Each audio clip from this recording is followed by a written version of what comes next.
The Corona program pioneered the whole area of not only satellite reconnaissance, really, but the useful application of space. Any failure that occurred in space, other than the Challenger blow-up, we did first. When I look at what we did on Corona, it looks pretty good.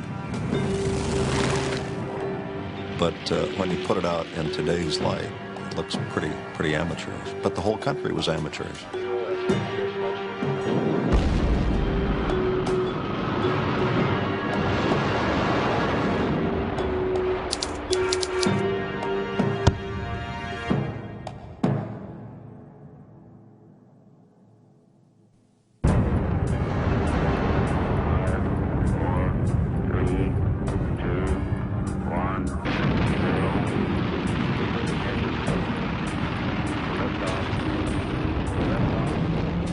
This is the American space program that you know. Mercury, Gemini, Apollo. The familiar names of the pioneering efforts that eventually put men on the moon. But there was another space program you weren't told about. It was called Corona, and it was the world's first spy satellite. From 1960 to 1972, Corona took pictures that laid bare the secrets of the communist world. Born in the era of vacuum tubes and computer punch cards, Corona was a landmark accomplishment in engineering and espionage. But success did not come easily, and it would not have come at all but for the stubborn conviction of the men who built the satellite.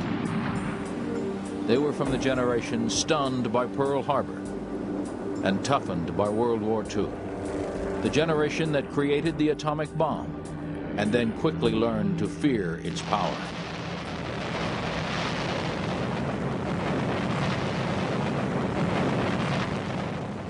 Corona's story begins in 1946, a year after the bombing of Hiroshima. Under the codename Operation Crossroads, an elite group of scientists and soldiers gathered in the Bikini Islands to test America's atomic superweapon. Scrapped warships would be the targets of the world's first underwater nuclear blast. To record the devastation, the military sent in a dozen RB-29s filled with cameras and reconnaissance experts. Several men who later played key roles in Corona were on these planes. Camera designer Walter Levison was one of them. Levison spent most of World War II photographing enemy targets for bombing runs. He was not certain what to expect at Bikini. I can't remember how many planes there were, but there were a lot of them, maybe 10, 12, something like that. And the whole side of the airplane was full of cameras. And we were warned, you know, there's X number of seconds to detonation. And we had on very, very dark glasses. And we were not supposed to look directly at the bomb anyway, but what the hell was the point of being there if you weren't going to be looking at the bomb? So there's this beautiful bright flash of light, you know, and then the cloud starts growing, and there's a fireball. And it's immense. It's far bigger than you would think it would be.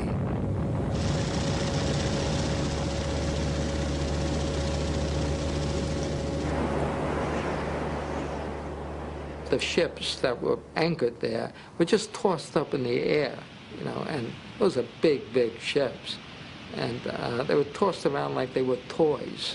And I think a whole bunch of us at that point turned their attention away from weapons of war more toward how do you prevent a war and what can you do. And that became the focus for the rest of my life, actually. The threat of a Third World War emerged almost immediately after the Second came to an end. Two nations had emerged as superpowers, the United States and the Soviet Union. Their ideological differences were vast, and the political rhetoric between the two grew openly hostile. The Soviets made no secret that their goal was to liberate the world through communist revolution. Western leaders worried that the Soviets would develop nuclear weapons of their own and launch them against Europe and the U.S. in a massive surprise attack. The problem was, no one knew what the Soviets were doing. The nation was vast and mysterious, a brutal police state that punished those who asked too many questions. The exact size and strength of the Soviet military was known to few outside Stalin's inner circle. Conventional spying was useless. Aerial reconnaissance looked promising, but no traditional airplane could stay out of range of Soviet fighters and anti-aircraft guns. Forward thinkers realized the ideal vantage point for spying was outer space. Before World War II, the idea of even breaking out of the Earth's atmosphere was laughable. But Nazi Germany's V-2s proved that rockets were deadly serious business. Space was now within our reach. As early as 1946, Army scientists tested captured V-2s at White Sands, New Mexico. At the same time, the Air Force asked the RAND Corporation, a high-technology think tank, to study the feasibility of putting cameras into Earth orbit. But at this point, breaking the bounds of Earth's gravity still seemed a long way from reality.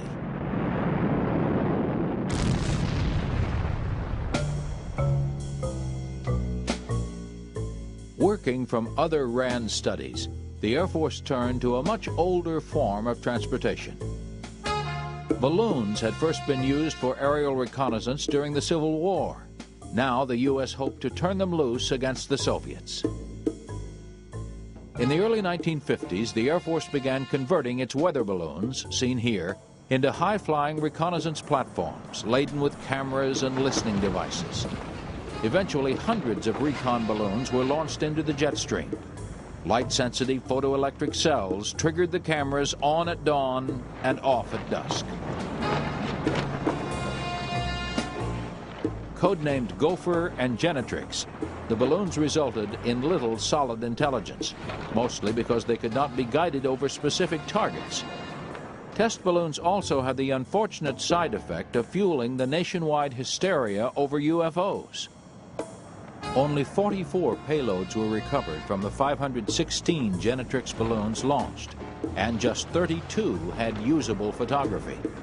Still, one balloon uncovered a large nuclear refining facility in Siberia, so the program was considered a modest success. Genetrix's most influential supporter was Dr. Edwin Land, the inventor of the Polaroid camera and a fierce patriot. Land began secretly advising the White House on reconnaissance issues in 1954. Over the next 3 decades, Land and a small team of experts provided behind-the-scenes guidance on a slew of classified projects. That advice was urgently needed. The USSR had recently detonated its first hydrogen bomb. Eisenhower's fears of a nuclear sneak attack grew.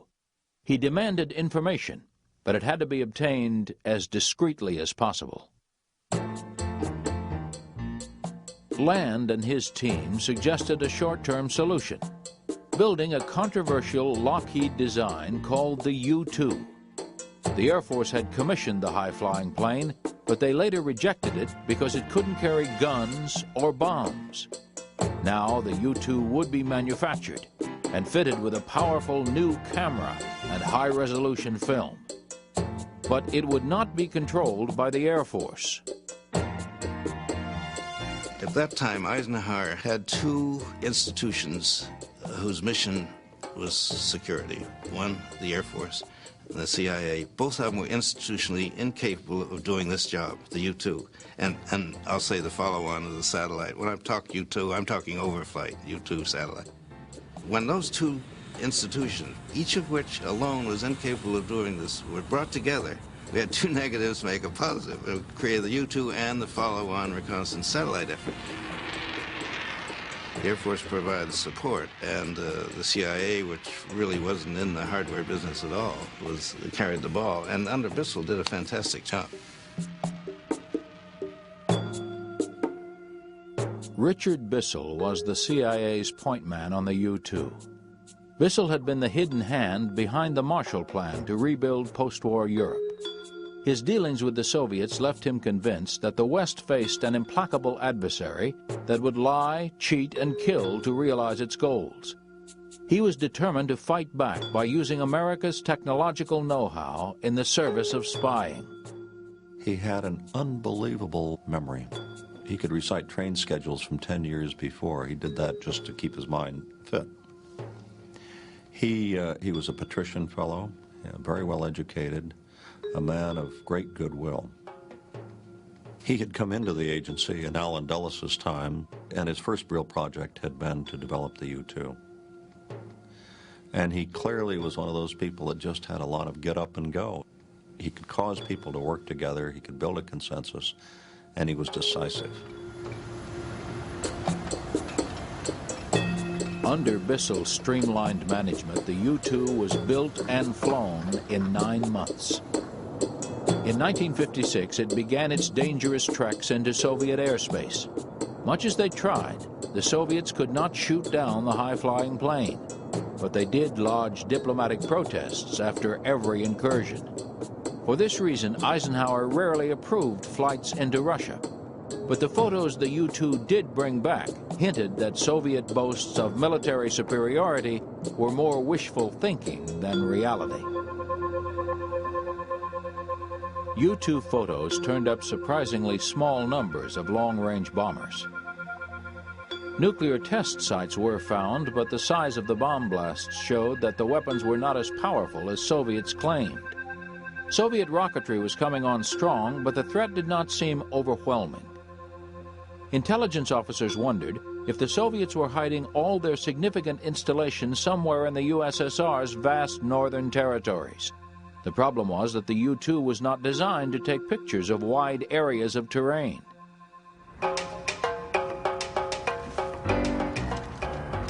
At this point, balloons rose again as a reconnaissance option, this time under the name Weapon System 461L.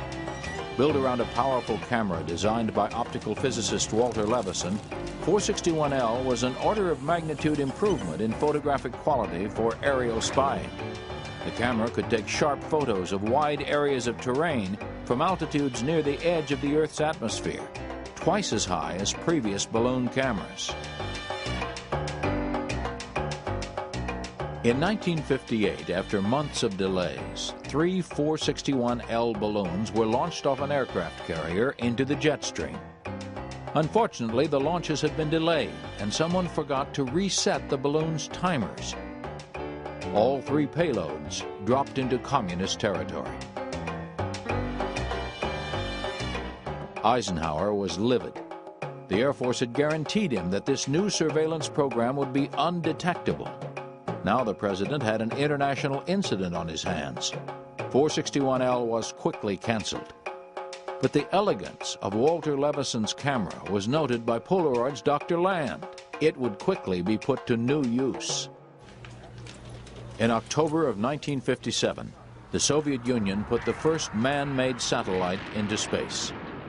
Soviet spokesman pointedly noted that the same rockets that sent Sputnik into orbit could easily send missiles to any part of the world. Sputnik set off a near panic in the United States. Politicians charged that America was lagging behind Soviet technology, and if action wasn't taken soon, the West would fall victim to a missile gap. In fact, American missile building was in full swing.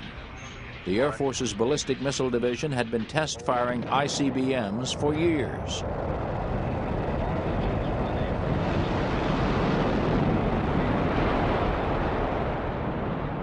Unfortunately, throughout the 1950s, U.S. rockets seemed plagued by gremlins.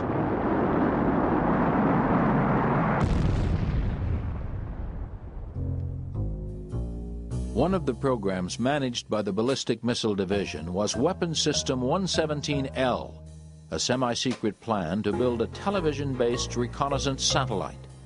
Lockheed, the prime contractor, had made considerable progress designing a spacecraft called the Agena that would carry the TV camera into orbit. But Dr. Land, who stepped in to review the effort, decided that 117L was years away from delivering crystal-clear pictures.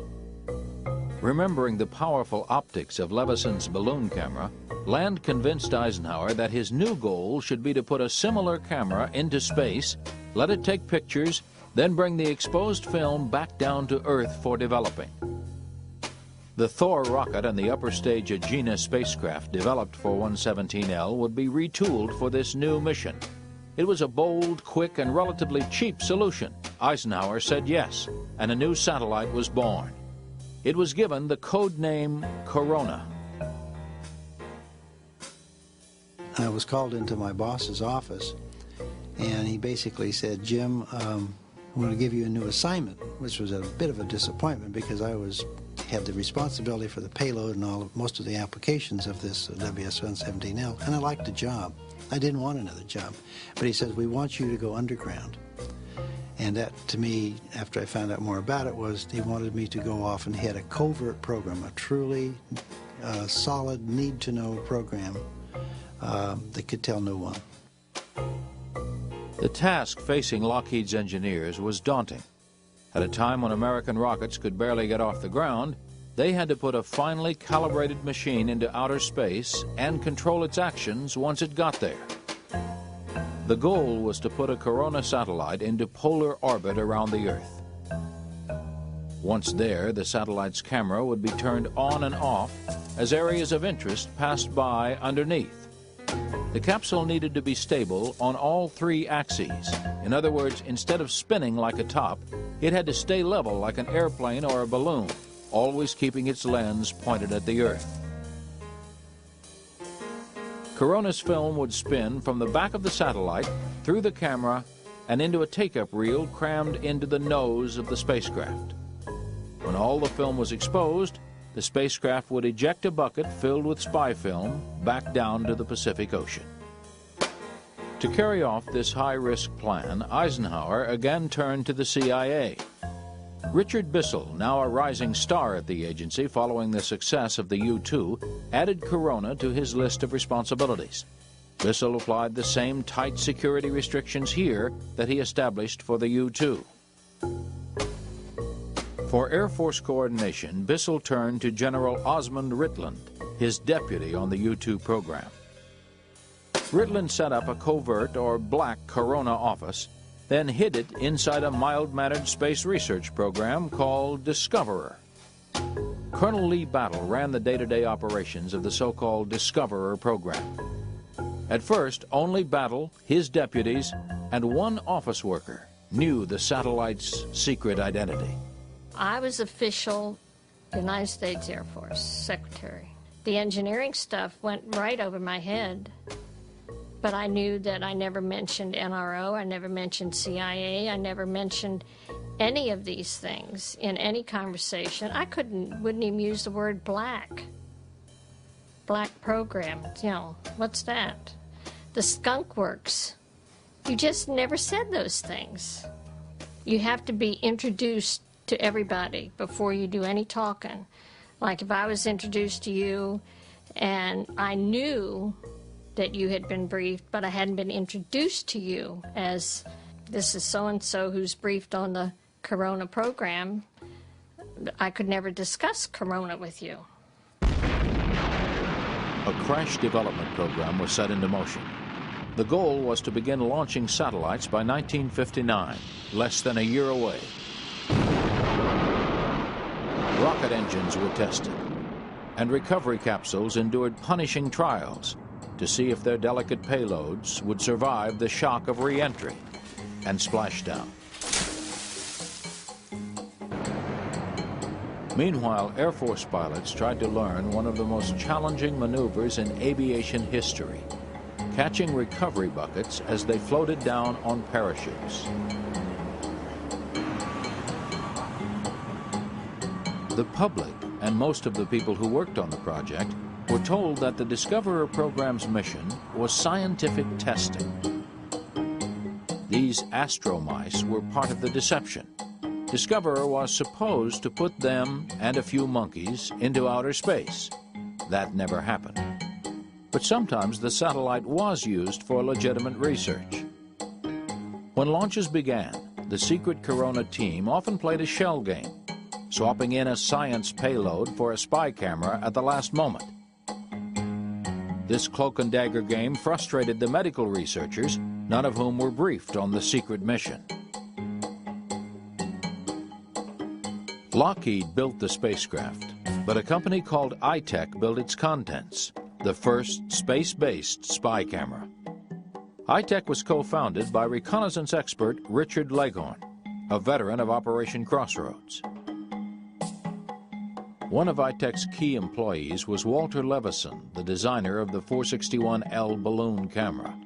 Now Levison and a team of engineers wrestled with the challenge of building a precision instrument that could function in outer space. What you want to do is to optimize the camera. The easiest thing in the world is to throw too much camera at a problem.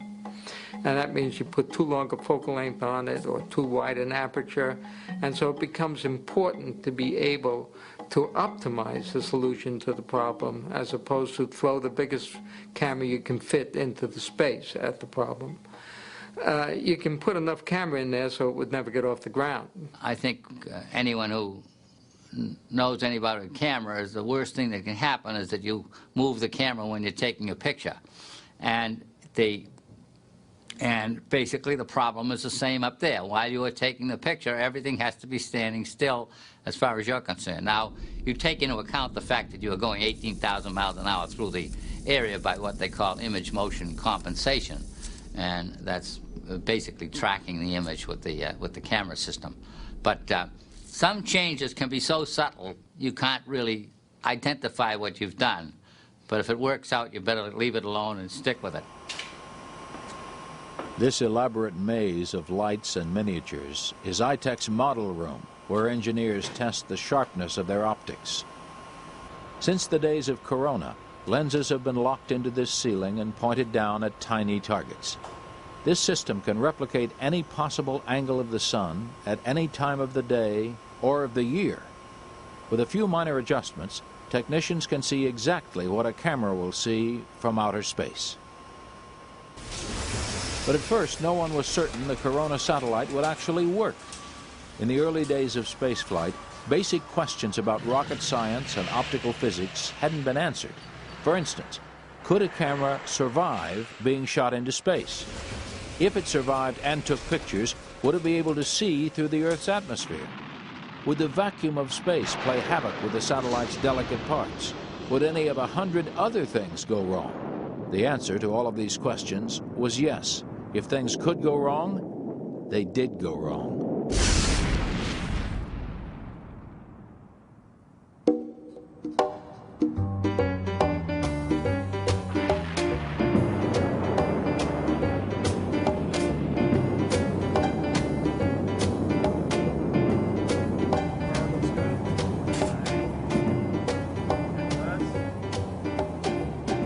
Vandenberg Air Force Base is the center of America's secret space program. Since the mid-1950s, thousands of rockets have blasted off from Vandenberg's 55 launch sites.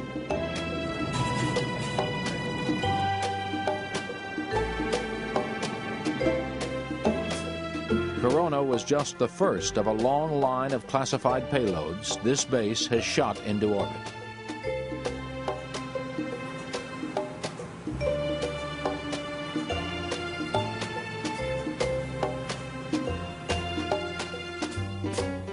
But Vandenberg is not the ideal location for a high-security launch site. It's often cold and foggy here. For several decades, a passenger train ran right through the base. Still, Vandenberg is in the right position to send satellites into the north to south orbits favored for spying.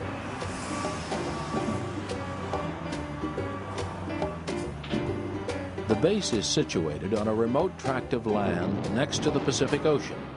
A handy thing if you're worried about dud rockets crashing down on civilian heads. And in the 1950s and early 60s, rockets crashed more often than not.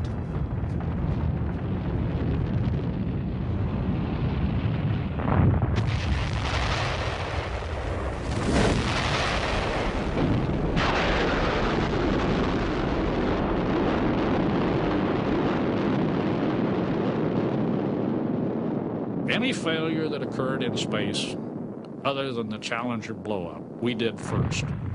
We failed in a marvelous bunch of different ways. We were always unhappy for the first 24 hours or so after a failure until we figured out what had happened, and then we went off and launched another, fixed it, and went off and launched another one. One that gets no publicity at all is what I call Discoverer Zero, and that was our very first launch, our first launch attempt, and we had the thing sitting on the launch pad, and we'd gone through the countdown. And we've been very careful in the preparation to test everything, to make sure everything worked right. We pushed the automatic sequencer, and about 30 seconds later, technical hold. And what had happened was that there was a sneak circuit, and when we pushed the automatic sequencer, there were some little bitty rockets up on the Agena that were supposed to separate the Agena essentially from the Thor, and they fired. And they were supposed to fire when the Thor had burned out and you were up almost in orbit. Here we are still hooked up to the launch pad, and these things fire. It's not very good practice.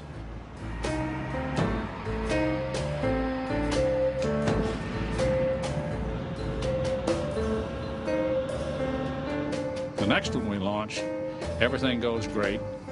Yep, it takes off and everything is fine. This is Discoverer 1, and so the Air Force holds a big press conference and says Discoverer 1 is in orbit. Unfortunately, the tracking stations never hear it, nor does anybody else. But we've already said it's in orbit.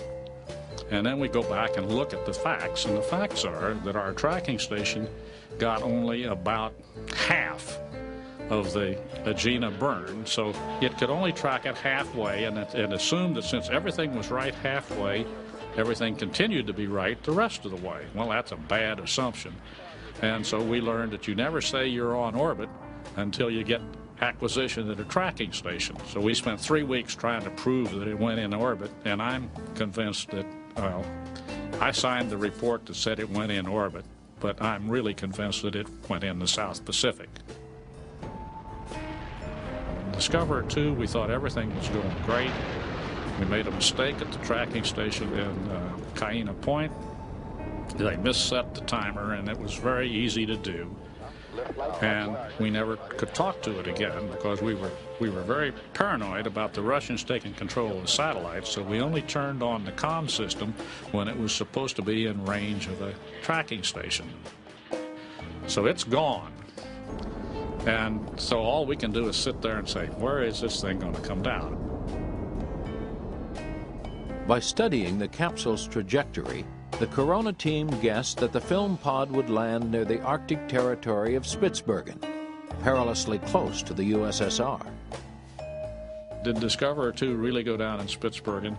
A bunch of guys jumped on an airplane and flew to Norway, and they were going to go out and see if they could find it.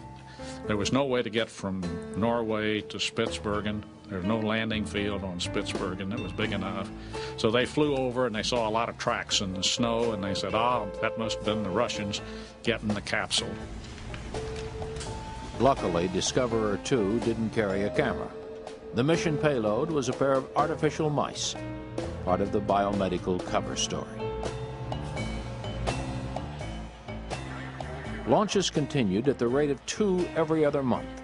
The rocket scientists and their military overseers were slowly inventing the craft of space travel and suffering failure after failure along the way.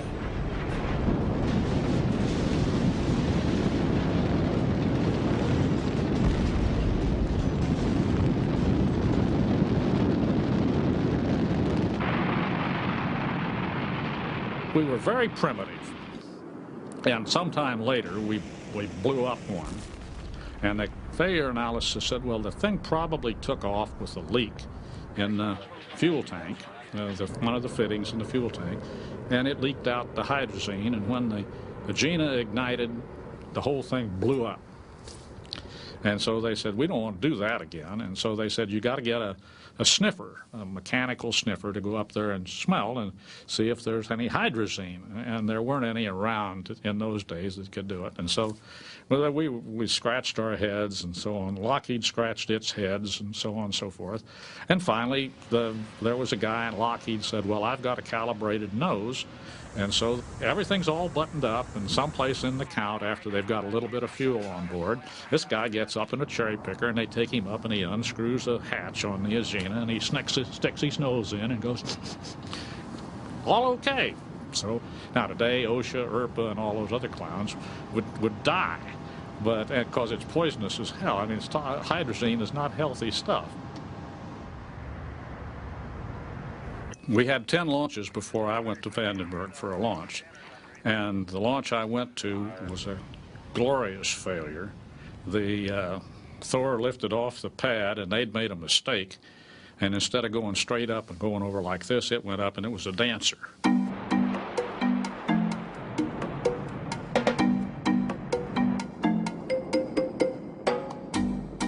And they blew it up at about 20,000 feet. And here's all these pieces, and you're sure they're going to come down and hit you. So first there was a mad scramble to get under something, and then suddenly somebody realized that thing's going to fall down here, and it's got all sorts of classified stuff on board, the film. And so there was a mad rush, went down, jumped in the car, and drove like madmen down to where the thing was, and over in one corner, off in one area, there was the payload. And the front end was relatively intact, and so we didn't spread film all over everywhere. Eisenhower was very clear as this went along. He said when I would report to him another failure of the so-called Discoverer satellite, he would say, don't worry about it. We're going to stay with this thing. We're going to bring it through because it's something that we really need. And he was committed to it and very steady in his support.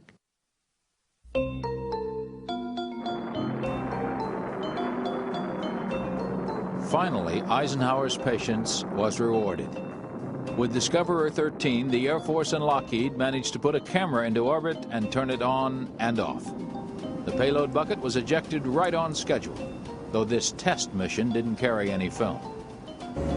The falling capsule eluded the recovery planes that hoped to snatch it from midair. The bucket splashed down 300 miles northwest of Hawaii, where it was retrieved by a Navy helicopter. An encrypted message was immediately sent to Richard Bissell at the CIA. It read simply, "Capsule recovered, undamaged."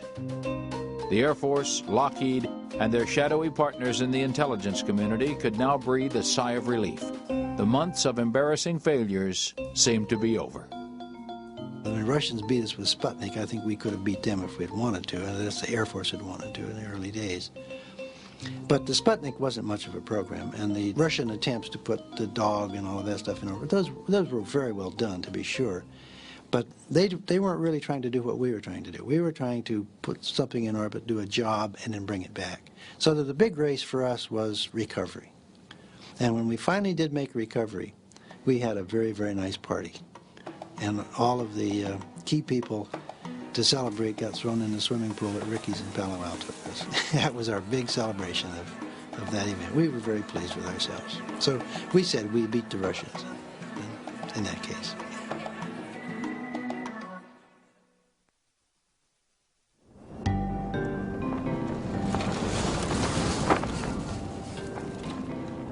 There's nothing that we cannot pick up. That's my motto. I've lived it from 40. Like many technological marvels, the mid-air recovery of the Corona capsule had very low-tech origins. The method grew out of mail pickups and drops used in World War II. Harry Conway, an Army Air Corps vet with CIA connections, was the most outspoken advocate of using planes for covert missions. In a series of demonstrations, Conway proved the technique by pulling crates from the sea and drone planes from land. To make his point that even delicate cargoes could withstand the stress, Conway himself volunteered to be snatched. The aircraft comes in with this pole protruding, and it has a bronze hook. And when he makes contact, and of course he goes straight up, I mean, climbs to altitude. And like with a man, myself, I'm sitting in this same position, just like this. And when they make contact, I raise up about 3 or 4 feet, and then you take right off. And their contact speeds are anywhere from, I think on a B-26 it was 106, and that's almost stalling speed. But I was picked up once with a B-29, and I took 59 G's at that point. I had a hard time getting insurance.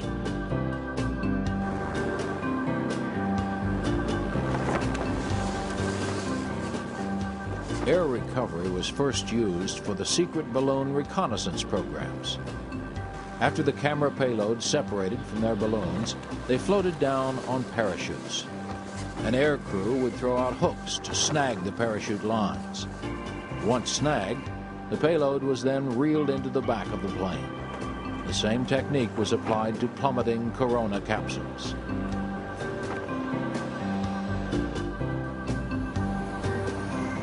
To keep Corona film from falling into enemy hands, a squadron of C-119s was sent to Hawaii.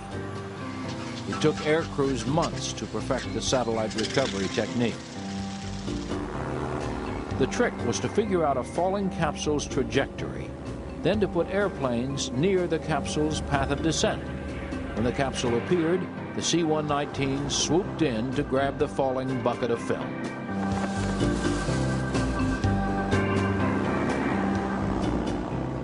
I roomed with this Captain Bruton. He was captain at the time. So I says, Jim, what are we going to be doing out here? And he says, well, we're going to be recovering nose cones from outer space. Oh, Lord, came all this way to have a roommate that's a real wiseacre, you know, so that my reaction was very similar to most people's reaction when they found out we were going to snag capsules or parachutes out of midair with aircrafts.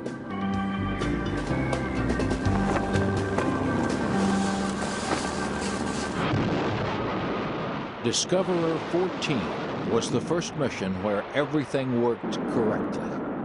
The Corona camera took its pictures, the film bucket was shot back to Earth, then the bucket was successfully snagged in midair. But recovery crews were kept in the dark about the bucket's true identity. I think that everyone speculated on what it was, and of course that speculation was never discussed among people, and it was in the newspapers and, you know, all this kind of stuff, what are the big spy satellites and things like that. What happened if they missed? Consider the case of Discoverer 15. We were, as I say, quite worried that the Russians or somebody would get this capsule with all the film in it if we didn't catch it, or if it fell in the ocean. So there was a salt plug in the bottom of the capsule. The salt plug was good for roughly 24 hours, supposedly 12 to 24 hours. And if you hadn't gotten it back by that time, it would the plug would eat away and the water would flow in and it would sink. And so that was one of the safety features on the doggone thing. And in this particular case, the capsule came down way long, and they got bunch of nuts that like to jump out in the ocean in parachutes and float around. And when they finally got them permission to jump, a cloud came through and it rained, and when the cloud went away, the capsule had sunk. And so we didn't get Discoverer 15 back, and that was a disappointment. Technical problems continued to dog Corona over the next few years. But from the very first missions, Corona photographs opened up the secret world of the Soviet Union to an extent that CIA analysts could only dream of in the 1950s. Photo interpreters began the laborious but critical process of mapping and studying every square foot of China, the Soviet Union, and their client states.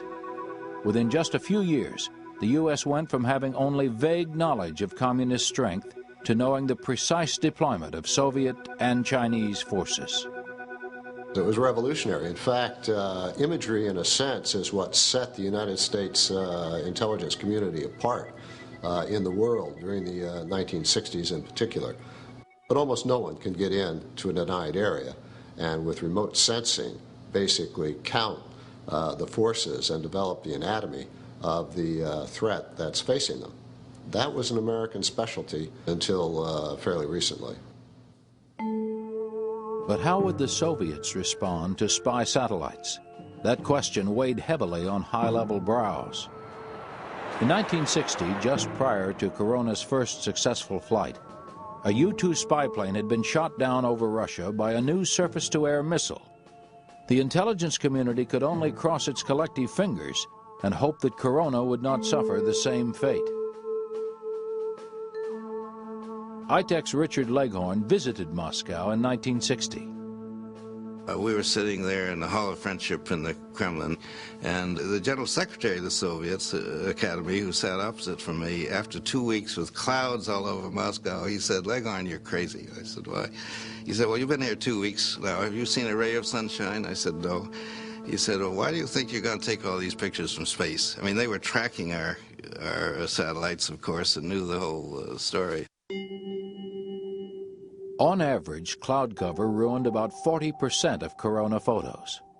The Soviets realized that the other 60% would yield valuable intelligence, but they decided to turn a blind eye to satellite overflight. The bloodless sport of surveillance was now acceptable so long as it occurred outside the Earth's atmosphere.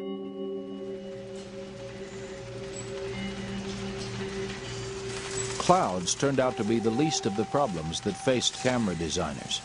In the early 1960s, Corona's film often dried up and crumbled in space. This problem was eventually solved by the film's manufacturer. Kodak perfected a polyester-based film that could better withstand the arid conditions of space, where temperatures range from 250 degrees above zero to 250 degrees below. But the most maddening camera problem coincidentally shared its name with the satellite. As it turned out, Corona was one of the biggest problems that we had in space. Now, Corona, for those people who don't understand it, is a electrostatic discharge which results in a spray of light. And you can't have that inside a camera, else you don't have any film when you get back onto the ground. So our ability to finally overcome that problem was one of the most important things we were able to achieve. And we brought everyone from the janitor to Ed Purcell, who was a Nobel Prize winner over at Harvard, in on the program. And we had finally come up with what I consider a pragmatic solution. Eventually what Frank did, and this was Frank's idea, eventually what he did was he built a rig to steam the rollers.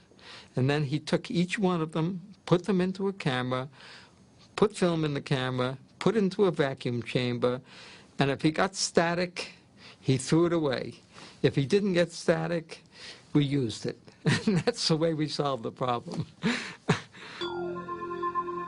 By the mid-60s, the quality of Corona imagery had improved dramatically. Resolution quality, the sharpness of objects in a photo, went from 25 feet to 6 feet in a handful of years. Corona data had already proved that fears of Soviet ICBM superiority were unfounded, though the photos also proved that the USSR was building up its forces in all areas, from atom bombs to chemical weapons. Chinese activity was also closely monitored, and by studying force-level buildups along their borders, analysts were able to watch the tension mount between the USSR and China throughout the 1960s. Later, President Nixon was able to leverage both communist nations against each other in the pursuit of détente. Corona cameras also turned up unexpected findings. In a strip of film shot over the Middle East in 1971, a photo interpreter saw a puzzling pattern in the sand. On closer inspection, he realized he was looking at a 12th century Roman fort that was invisible from the ground. Sometimes Corona shot color and infrared film, but the resolution quality was relatively poor. Color pictures were useful when analysts needed to monitor crop growth or mining activity. Perhaps the most dramatic Corona photos were taken in 1969, when the superpowers were racing to put men on the moon. The Soviets had built a 315-foot conical-shaped rocket, probably the largest rocket ever made. This is the rocket sitting on its launch pad, being readied for its first flight. And this is the aftermath of its disastrous launch. The rocket exploded on the pad, with a blast so powerful that its launch gantry and electrical tower were knocked to the ground. There's so much information on there, you sometimes wonder, did they ever actually get everything you could get off of any one negative? And the answer is, in all probability, they did on the negatives of great interest, but that was, relatively few negatives.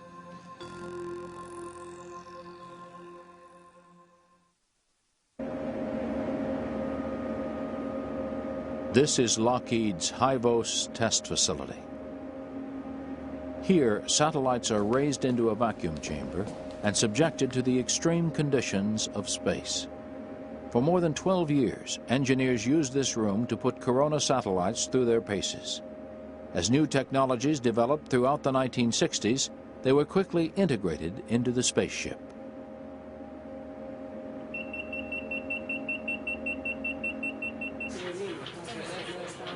We started off, we had vacuum tubes. And then we went to transistors, and we went to the more modern electronics and so forth. All the time, the reliability equation is getting much, much better.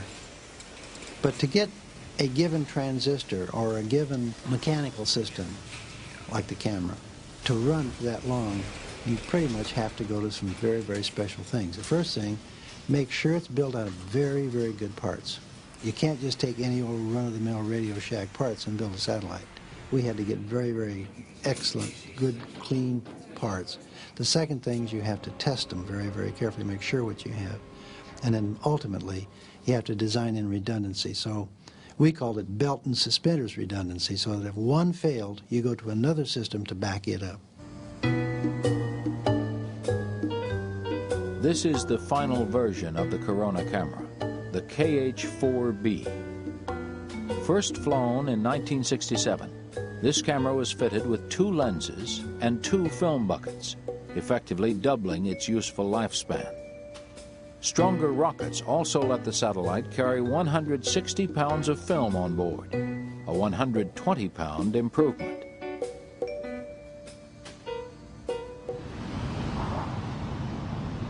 By the late 60s, Corona had flown well over 100 missions, but the satellite's useful life was coming to an end. Powerful new systems that didn't use film were on the way, but Corona's reliability and relatively low cost made planners loath to cancel it. Corona was very early in the application of space for any purpose, and it did pioneer the recovery of payloads from space, high-performance imagery in space, 3-axis stabilization of camera or space systems, all of which were absolutely vital. If they hadn't been done in Corona, they would eventually have been done some other way. But this was really the very fastest and the cheapest way to do it, even though there were an even dozen failures, so-called failures, where no film was returned with imagery on it, yet at a cost of $7 million or so per launch, $850 million for the 145 launches, as I recall. That was a cheap price to pay. Corona was the first successful U.S. space program, and it managed to outlive NASA's Mercury, Gemini, and Apollo programs as well. By 1972, when the last and final Corona satellite was launched, Americans had already wearied of men walking on the moon. But Corona's long-term legacy extended far beyond its technical accomplishments. We all felt a part of something that was going on that was terribly important to national defense and to national policy. And there was not the usual squabbling between contractors, and there was not the usual squabbling between agencies. The CIA and the Air Force got along. And we were all working for what appeared to be a very important end goal. And we all felt pretty good about that.